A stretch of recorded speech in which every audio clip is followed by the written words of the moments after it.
Hey yo, what's the deal? You know who it is. It's the Don. Cheer! Tony Teflon. Cheer! House Teflon. We pull the strings. Cheer! And I'm back at you here again on this weekend. And happy holidays to everybody in the United States and across the world and stuff like that. And I wasn't gonna do anything actually. I was just gonna sit back, but I had such a good time drinking yesterday. I don't really need to drink today at all, so I'm gonna take it easy. So I figured I'd do something really quick and stuff like that. Now this is gonna be another question and answer video, and tell you the truth, I like the question and answer videos more than I like the just doing other videos. It's like answering people's questions. I guess the fact that people want to ask me a question is so flattering that I just love to answer these questions that people have to ask me and stuff like that. And so I'm going to get into a couple of things like that. Though I will do a video on something, a specific topic and stuff like that very soon. I'm just trying to, I got like 4 or 5 of them, but it just seems that recently I've been having debates with a couple of commenters, so I just want to just get this out there so that, you know, and when I say debate, and when I put stuff up or people put stuff up, I don't expect you to agree with 25% of the stuff I say, because, you know, in all honesty, probably 95% of the stuff I say could be wrong. Who knows? You know what I mean? So don't get offended if I say something back to your comment that if you don't agree, because I don't get offended when you don't agree with me. I like it.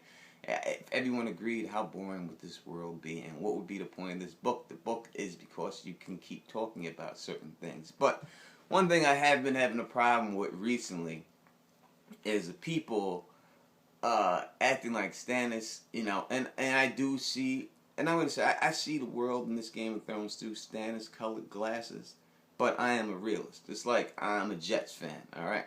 I'm a Knicks fan. I'm a Yankees fan. I'm from New York, so I cheer for New York teams. I'm a Rangers fan.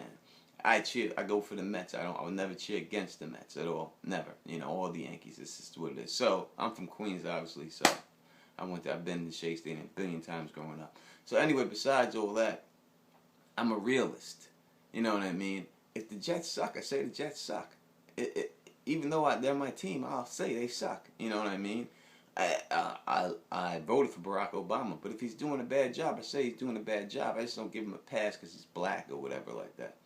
You know, it's not like that. So when I say stuff about Stannis, I am 100% open to all interpretations, but I'm saying you got to be real about it. Now, the debate I was having, this first one, before I get to a couple of questions, was about his 99 Champions, I do believe his name was.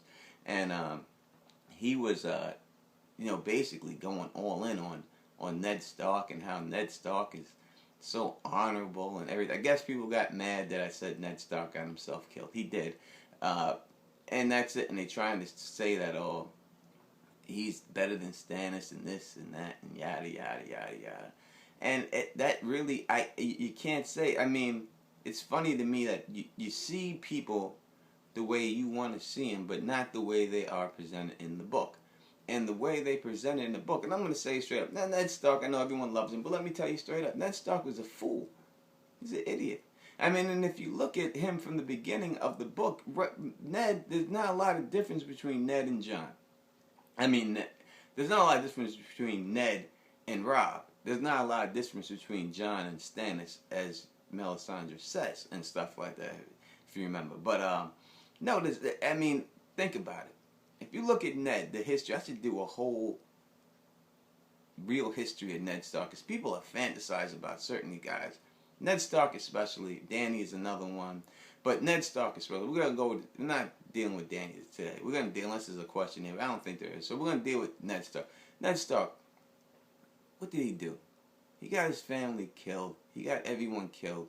This is a guy who never wanted Winterfell, right? When the problems were going on in Winterfell, you know, and Ned, he was over here saying, oh, I wish my brother Brandon was alive to handle this because I don't want to do it.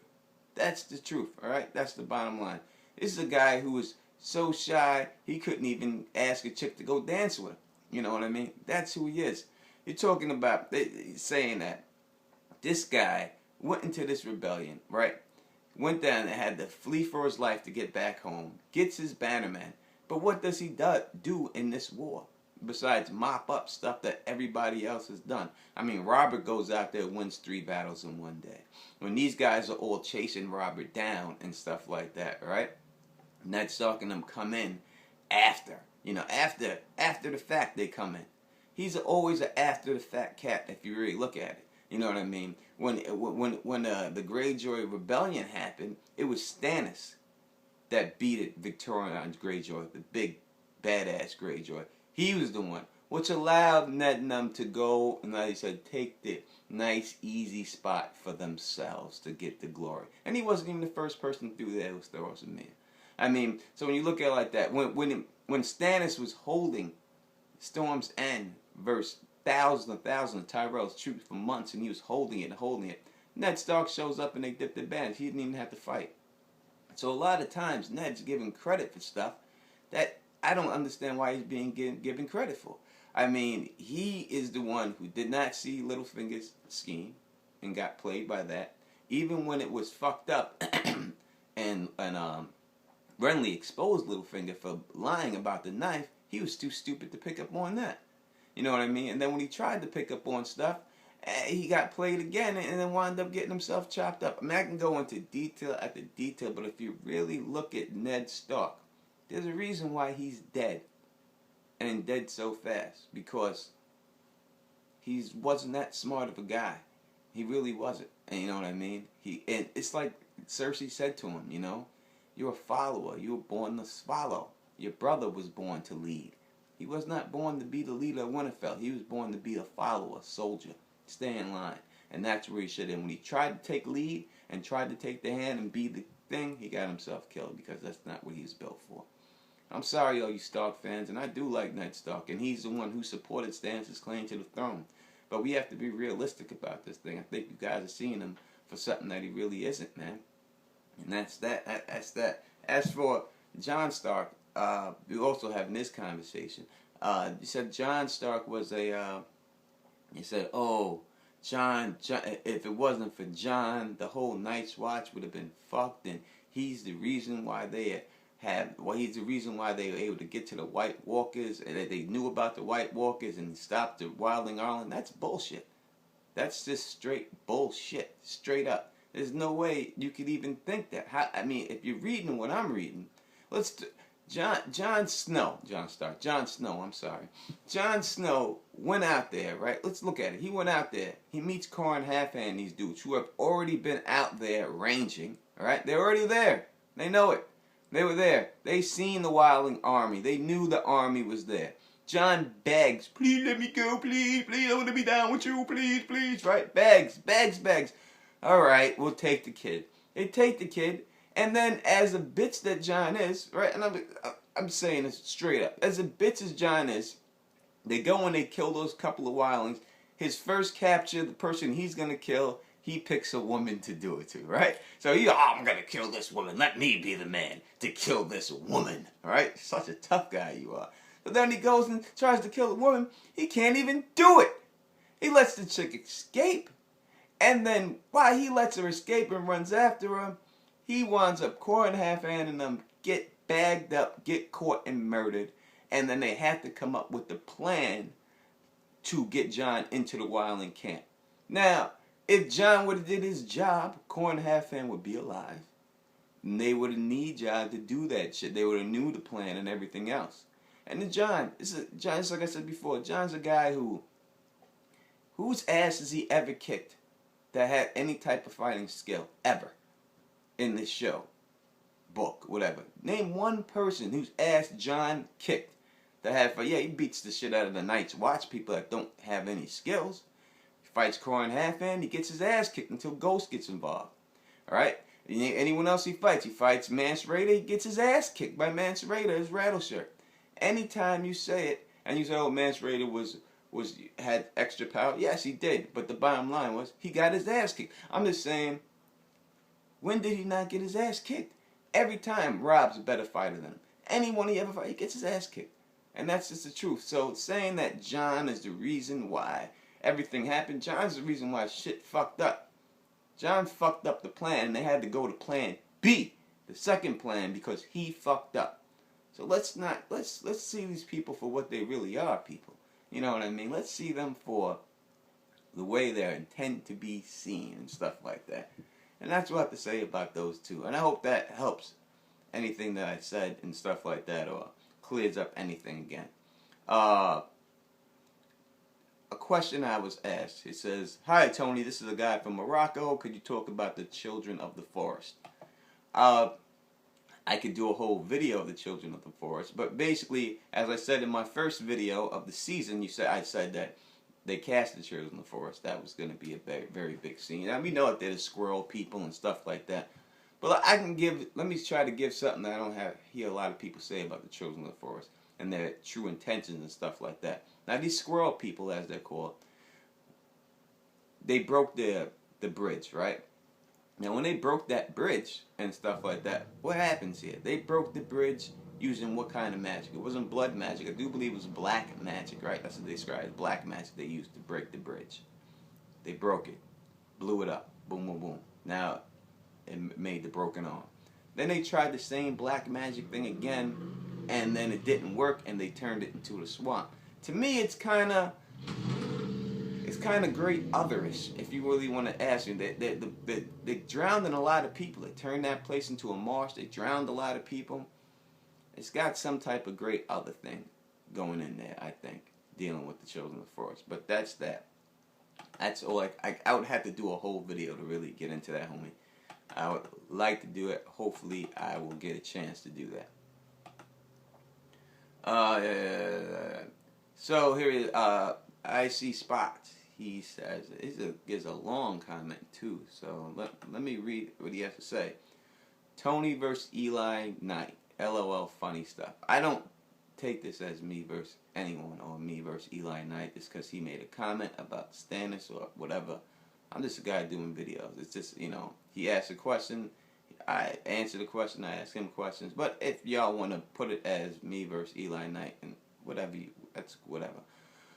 But hey, come on, Tony, please. You gotta throw Ned under the bus, really? Yes, I do. I just say the truth. You and Stannis are still bitter about that little siege of Storm's End. I mean, after all, Stannis only tied down Tyrell's army at Storm's End, preventing them from joining up with Rhaegar's forces and defeating Robert at the Battle of the Trident. It's easy peasy for Stannis. He has plenty of rats and onions during the siege. Sure, Mace meekly dipped his banners to Ned when the rebellion was all but over, and Ned got the credit. Robert did reward Stannis with some barren rock that dragon stores while giving Storm's End to Renly.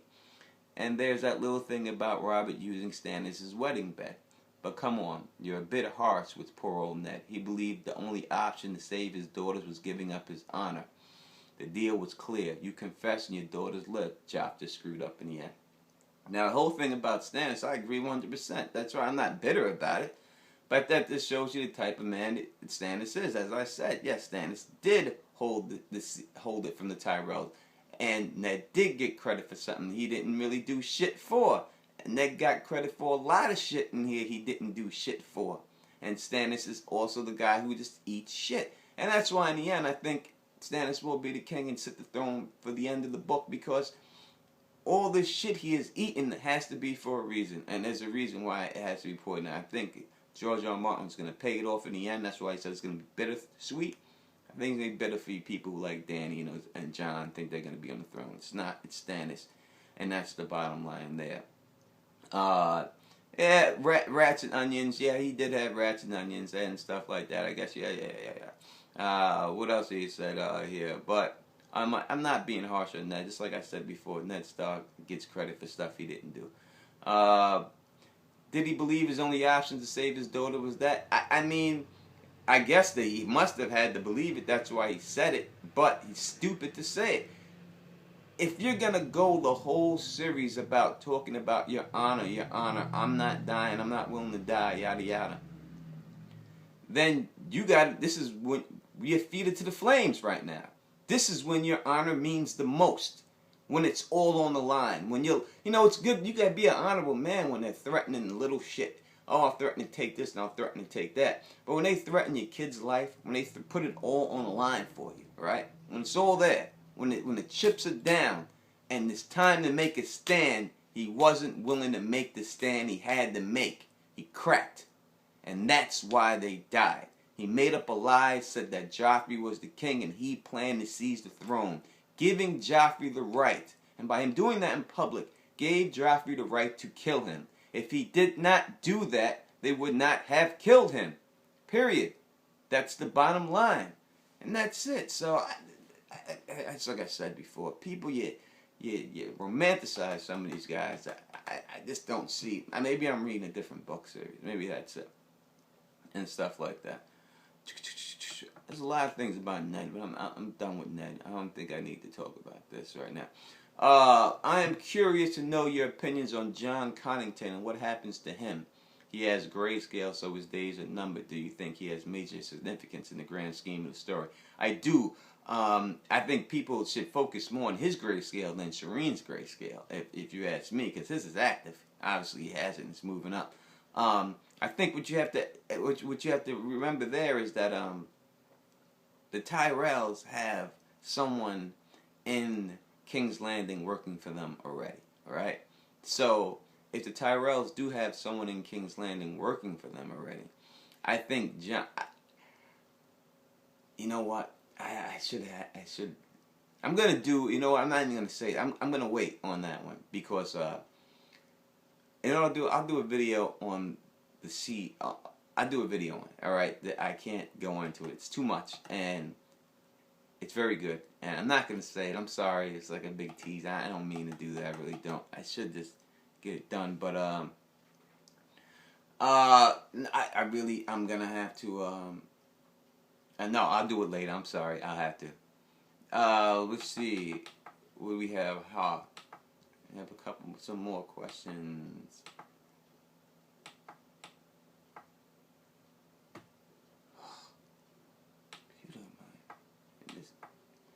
You see how much I paid for this thing?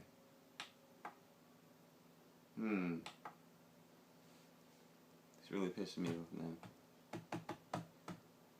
As always, it seems like I have problems every day. Alright, this question is from Eli Knight. Not sarcastic, honest question. Does Melisandre ever state exactly how she would have turned the tide at the Battle of Blackwater? I only recall bits of the show, but how she would actually ensure their victory. I don't recall if she ever elaborates it in the books or not. Alright, because I said that, I guess if Melisandre, by Stannis not taking advice from Davos, he cost himself the Battle of Blackwater. Does she state specifically how she would have won it? No. But she does know that that his son's gonna die. Davos' son. She goes over to him and she tells him death by fire is a wonderful thing. So I believe that if she's seen that in the flames, that he was going to die, that she must have seen how he would have won. She must have seen both things in the flames, exactly how both scenarios would have played down and stuff like that. She would have known that she could have helped those people and won. It's like she knew people were gonna die, just like she knew that seeing the Renly coming through and stuff like that, which it wasn't Renly, but it was the armor. But she's seen it, so she has visions to see it, and I think that she definitely knew the deal and would know the deal by her saying that she knew what would have happened. But specifically, did they say it? No, but they don't specifically say a lot of things in this book. So, but you have to read between the lines, saying if she seen that guy, knew how he was going to die, then she would have had to do both and stuff like that.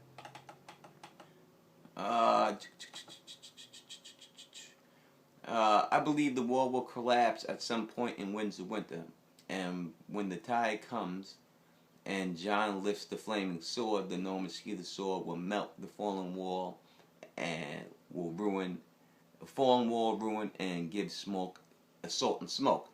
Only thing I can say about that is I believe the wall could collapse too, at least a part of it. Maybe not. I don't know. Maybe a little bit will. But as for the Lightbringer, the sword itself melting the wall, this fact that Jon has the dream, that he is on top of the wall in the armor with the sword in his hand, and he's fighting the White Walkers off with the sword, and he's standing on top of the sword, and it's not melting. I don't think that sword is that hot. It's gonna melt the wall. And it's like I said, the wall is not just made of ice; it's made of other stuff too. So, no, I don't think it will melt the wall there, but I do think that Jon will have the sword, but the wall could collapse without a doubt. I was wondering who killed Little Walder. Well, I guess that gets involved into the whole Ghost of Winterfell thing. Who killed Little Walder? I'm gonna say what I think that Big Walter killed him, no doubt about it. The fact that he has blood that's wet on his thing, he's found frozen, so he had to be around him when the blood was there. The other people, I mean, you could look at it like, I can't see it being Ramsay. He was acting like Ramsay. He was starting to become like Ramsay, which Big Walter actually noticed, and Theon notices that he's getting a little crazy. So I think that's the reason why I wanted to take him out. Besides that, the ghost in Winterfell, I think is Mance. I think like when you see the other people that are dead first in Winterfell, you could see that their clothes are like someone clothes are this, their clothes are messed up, and I think that shows that the Spearwise seduced them, and Mance, like they said, his skull's bashed, and then Mance came behind and killed him. Now, I say that Mance is the ghost in Winterfell because you gotta understand, ghost. When I think of ghost, I think of shadow, right? So ghost is a shadow. That's what I think of. So when I think of ghost, I think of shadows. When I think of shadows, I have to think of Mance because he has the ruby on him. So if he's got the ruby, he's looking like Abel at one time. I mean, yeah, looking like Abel, looking like himself at one time, and he takes the ruby off, and then he could look like somebody else, Rattleshirt. It would seem like he would be a ghost. He'd have shadows around him, and you see the shadows all around him when he doesn't have the bone armor. Melisandre was able to see the shadows around him and stuff like that because the armor helps with the glamour. So I think that would be it. So I think that Big Walter killed him, Little Walter Frey, and stuff like that. That's my opinion on that. Someone asked me about the patch face. I'm sorry, I can't. It's too much. I can't get into patch face. In fact, I should just go back to the prophecy videos and get right into that and stuff like that. And I will try to. Another question I was asked outside of Game of Thrones topic is the Donald Sterling situation, how I feel about that, I guess because I'm black, how I feel.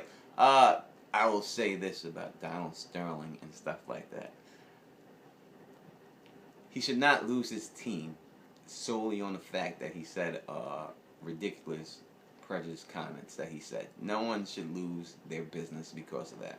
Now, this is America. I know people look overseas, and I don't know how it is in other people's countries. But here, you should be able, hopefully, it has changed to the point where you should be able to speak your mind and let other people judge you as such. Now, there's no reason for him to lose his team because he said crazy stuff. Now, obviously, that's how I feel about that. He should not lose his team that he said crazy stuff. Now, the fact that he has a pattern of behavior, that he has said stuff for years and prevented people from renting his property and stuff like that and discriminated, shows the man's obviously a racist, bigot, or whatever. So, if the NBA wants to take his team because they feel it's bad for business, then you understand an NBA team is just a franchise, just like McDonald's, just like Subway. And when you operate under a franchise, it's not your business, it's a franchise. So you may own it, it's still a franchise. And if you're hurting the franchise, then the franchise has the right not to sell their products to you anymore. So if you're a McDonald's, they can take your stores. You're doing something bad in there, it's too dirty, the stores, they'll pull your stores from you. Same situation. He's too dirty. He's bad for business now. Obviously, the players in the NBA are black. You can't say that, man. If you're going to say it, and you get recorded, you're stupid enough to let this girl record you, then you get what you get, you know what I mean? And when you're 85 years old or whatever, it's like, listen, when you reach a certain age, you don't give a fuck no more. You just say whatever the fuck you want to say. When you reach old, your filter goes right the fuck away. So he's at that point, at his age, he don't care what the fuck he say about anybody or anything. That's just how he gets down. You know what I mean? But no, he should not have lost his teams because of that. But since But when you say something, people have the right to respond, and if they respond by what he says, saying, I'm not messing with your game, I'm not going to these games, that hurts the franchise of the NBA, then they have no choice but to remove him out of the business. But he has the right to say whatever he wants and feel any way he wants, whether it's right or wrong. That's his prerogative and stuff like that. What else? Is there anything else I can add? I have so many questions and stuff like that. This has gone on for a little bit. So, hey, yo, I hope that you enjoyed this. And like I said before, you know what I mean? Please do not take it as any disrespect, anything I say when I comment back. And I do. Only way I would ever get upset is if someone tries to say something stupid. If you try to say, you know, like I'm ignorant, or you try to say something ridiculous, I'm just going to block you and be done with you. You know what I mean? I ain't got no time for that shit. You know what I mean? But if you just come at it and say the question and don't agree and say something, then say it in a respectful way, then let's just keep doing it like that. That's the way it should be. And I'll say it the way I mean it. But I mean no disrespect, so please don't take it like that. I'm just answering the questions the way I see fit to answer them. And as always, thank you for my new subscribers. Please subscribe. This is not the last you'll see of me this week. I promise I'll do something else. You know, maybe even later on today or something like that in a little bit and stuff like that. Maybe get 2 in one day. But until then, always know, it's the Don. Cheer. Subscribe, like, comment. Thank you to all my new subscribers. We're building here, and we're gonna keep it. We're gonna keep trying to. You know what I mean, and stuff like that. And if anybody, no, I'm not even gonna say that. Whatever. As always, it's the Don. Cheer. Tony Teflon. Cheer. House Teflon. We pull the strings. Cheer. Peace out. And see my new sigil up there. I think it's fly, just like me, the People's Champ, chairman of the board. Peace.